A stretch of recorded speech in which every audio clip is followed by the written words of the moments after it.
સુરતના પૂના વિસ્તારમાં રહેતી યુવાન પરણિતાને આપણી વચ્ચે સંબંધ છે તેવી લોકોમાં ખોટી વાત ફેલાવી ધમકી આપી દુષ્કર્મ આચર્યું. સુરત ક્રાઇમ બ્રાન્ચે 2 વર્ષ બાદ આરોપીની અમદાવાદથી ધરપકડ કરી છે. જે સમયે મુંબઈમાં રહેતો સુરતના પૂના પોલીસ સ્ટેશનમાં ગુનો નોંધાતા મુંબઈથી કામ છોડીને ભાગી ગયેલો પ્રકાશ સિસોદિયાને હાલ અમદાવાદમાં સિલાઈ કામ કરતો. સુરતના પૂના વિસ્તારમાં રહેતા ટેક્સટાઇલ માર્કેટમાં નોકરી કરતા મૂળ રાજસ્થાનના યુવાનની 26 વર્ષીય પત્ની સાથે રહેતો 2022માં મુંબઈ રહેતો કૌટુંબિક દિયર પ્રકાશ કનસિક સિસોદિયા છે, જે મુંબઈથી સુરત શહેર ખાતે અવારનવાર ઘરે આવતો જતો રહેતો. દરમિયાન 10 જુલાઈ 2022ના રોજ રીમા પોતાના ઘરમાં એકલી હોય તે તકનો લાભ ઉઠાવી આરોપીએ મંજૂરી વિરુદ્ધ બળજબરીપૂર્વક બળાત્કાર કર્યો.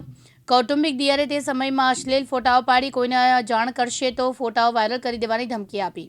આપણી વચ્ચે સંબંધ છે તેવી લોકોમાં ખોટી વાત ફેલાવવાની ધમકી પણ આપી. ત્યારબાદ ફરાર પ્રકાશ સિંહ ફરાર થઈ જતા પૂના પોલીસે 2 વર્ષ અગાઉ ગુનો નોંધ્યો. સુરત ક્રાઇમ બ્રાન્ચમાં નાસ્તા ફરતા સ્ક્વોડે મળેલી બાતમીના આધારે પ્રકાશસિંહને અમદાવાદથી નરોલના સાવાડી ગામથી ઝડપી લીધો છે. સાબિર સૈયદ, દિવ્યાંગ ન્યૂઝ, સુરત.